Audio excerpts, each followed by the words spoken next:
හදිසි ප්‍රශ්නයක් නිසා තමයි අපි කතා කරේ. මේ බෙල්ලන්ගිට පන්සලේ ආම්දුරන්ගේ ලොකු එකට අපි අරන් ආවා මේ ඔයාලා ගෙවකට පන්සලට මේ පෙරහැරකට. ඒ න අතරමාගේදී ආලියා කුලප් වෙලා බැන්න ඔයගොල්ලන් ගෙවකට. පොඩ්ඩක් බලන්න මේ දැන් ඔයාගේ පිටිපස්සේ මේ පොඩ්ඩක් බලන්න ගිහිල්ලා මේ ඉන්නවත් දන්නේ ඔයගොල්ලන් කරදරයක් වෙයි කියලා හිතලා තමයි අපි මේ දැනුම් දීමක් කරන්න කතා කරේ. ඔව් ඔව්. ආලියා දැකලා තියෙනවනේ මේ ඉතින්ලා.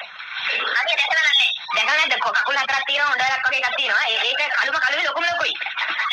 ඔව් කළුවේ ලොකුයි පොඩ්ඩක් බලන්න ලොකුවට මේ ඈ.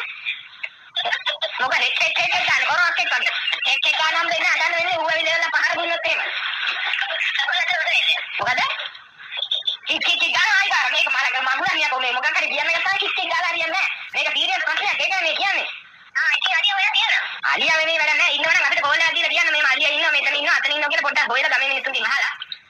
ගමේ මිනිස්සුන්ට කියන්න මේ අලියා පැනලායි කියලා. කියන්න. කියලා ඉවරලා ඒගොල්ලන්ට විතරේ කියන්න කකුල් හතරක් තියෙනවා කළුයි කියන්නේ ලොකුයි කියන්නේ. හොඬලක් තියෙනවා කියන්නේ. කියලා ඉවරලා මේ ගම දැනුවත් කළා මේ අපිට කෝල් එකක් දෙන්න ඊට පස්සේ අපි එන්න දඟල් එහෙම අරගෙන ලොරියක් අරගෙන අල්ලගෙන යන්න. අල්ලගෙන යන්න අල්ලගෙන ගියාට කමන්නේ නේද? කමන්නේ අල්ලගෙන යන්න දෙයිද දන්නේ නැහැ ඉතින් ගාන ආයි ගාන ඔන්නෝක තමයි එපා වෙනවද ඉඳාවර. ගාන කරවක් එක්ක. මල පයින් අලියාගෙන දෙන්නේ ඔය කොම්බ රිවර්ට් වෙන දෙක.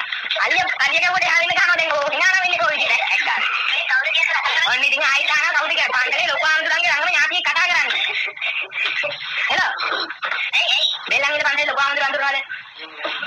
අර තාත්තේ තියෙන ලොකු ආන්දුර තාත්තේ තියෙන සිවුරාකින් යන්නේ. සිවුරාකින් තාත්තේ තියෙන ඒ ආන්දුරන්ගේ ළඟම ඥාතියෙක් ගියානේ පාන්දලේ ලොකු ආන්දුරන් අලියා බලාගන්නේ මම අලි ඩ්‍රයිවර් මම තමයි අලි ඩ්‍රයිවර් නේ ඉතින් අලියා ගන්න කියලා ලොකු ආන්දුරන්ට කියන්නත් බෑ කිව්වොත් එන අප්සෙට් එකනේ. කොහොම හරි අලියා හොයලා දෙන්නත් ඕනේ දැන් මාර පස්සේ මම ඉන්නේ. හෙලෝ. මට දෙන්නේ මේ කවුද මේ ලොකු ආන්දුරන් අලියට කතා කරන්නේ? ඔය අලියට කතා කරන්නේ? නෑ මේ අපි අnder ලොකු ආන්දුරන් මේ ඇටාට කතා කරන්නේ. ඇටාට කතා කරන්නේ මේ අලියද? අලියට කතා කරනවා හිතන්න මම දන්නවා. අනේ ඒ අලියට කතා කරන්න පුළුවන්. අපේ ලොකු ආන්දුරන්ගේ මේ වෙනවද කතා කරලා ගිහින් ආන්දුරන් එක්ක. අනේ එහෙම කියන්නේ බව ඕනෝකනේ ඉතින් මොකක් හරි නේ. කොහොමද ඉතින් කොහොමද කතා කරන්නේ? කොහෙද කුණාරට කිව්වේ නෑ නේ වැඩගත් යන්නේ කිව්වේ මං කිව්වේ අලිය නැතිලා. අලිය හොයාගන්න ඕනේ අද 12 වෙනි විතර අලිය හොයාගන්න නැත්නම් මට ලොකු ආන්දුරන් ඕනතරම් බයිනවා. 아무튼 මේ විකාර කතා කරන්නේ